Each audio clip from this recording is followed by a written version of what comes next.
Barry, not the way you wanted to end the home campaign this season. What are your thoughts on the performance?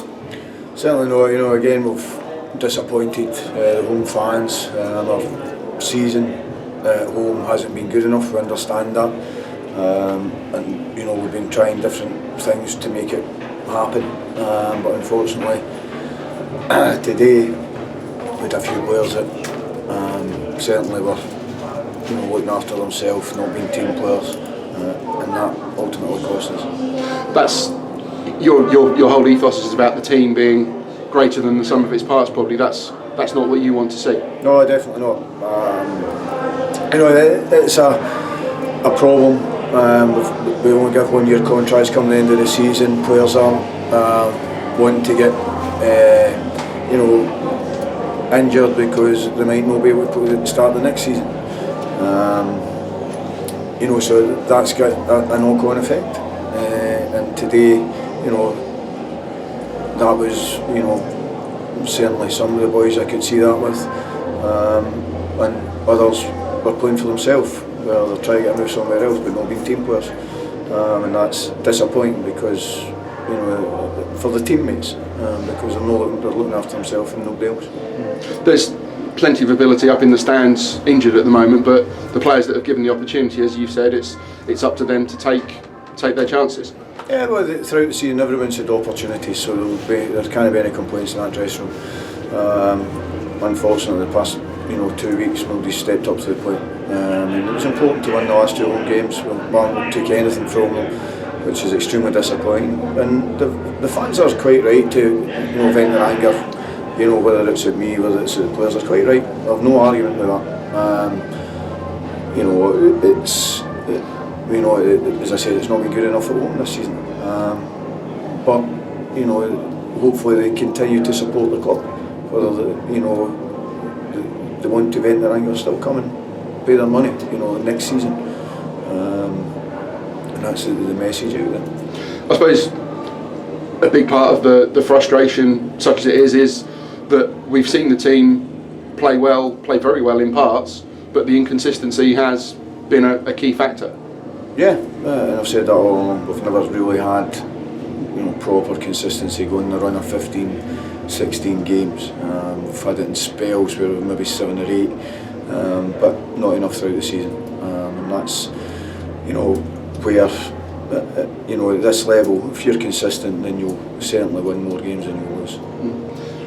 Dan Walker came in for his first game, I think, for about 6 weeks, or his first start since the Torquay game in March, and he capitalised on a good start. And the goal that he got was a reward for his hard work in chasing a lost cause. That was a good start and a good moment for him personally. Yeah, Dan's been unwell for about a month.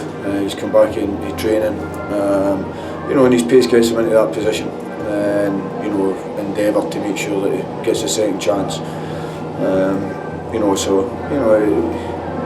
a goal that we should have scored more on, we should have capitalised more on, because we knew that if we got in behind them then it was going to cause them problems, but on our day we never did it enough.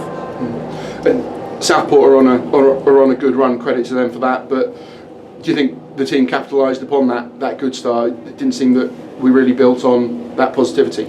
No, never really built on it, in the 2 goals we lose, one for a corner, one for a free kick. At set pieces it's been, we always tell the players it's your responsibility, you pick up in the box, that's your man, and if you don't pick up then you can see goals, and it's been, it's happened throughout the season, where we've conceded from set pieces, but that's an individual responsibility, we can't go on and mark them for them, and it's just being more aggressive than the guy you're up against. And individually, we defend as a team, but the back 4 individually, there's been some very good performances. Omar Beckles getting Player of the Year, Shea Alexander's had a really good season, but it is, again, I suppose it comes down to inconsistency, and that defending collectively hasn't always been there. Yeah, the 2 of them haven't played as many games in a season, and they've looked tired. Shea's looked tired for maybe 10-12 games, the last 10-12 games, but because we're running with such a small squad, we've been unable to change it. Omar, who's had a good season, but he still has to learn. He's got a slackness about him at times that can cause problems for him. But as I say, that's going into individuals.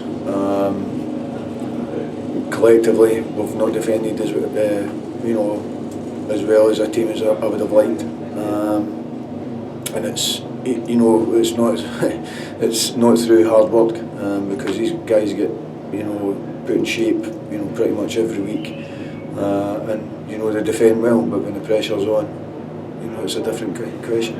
But that's going forwards. Even someone like Omar, who clearly the fans think he's had a very good season, but that's the standards that you set, that even Omar can still get better. Well, Omar's still got a lot of elements. He's, as I say, he's had a good season.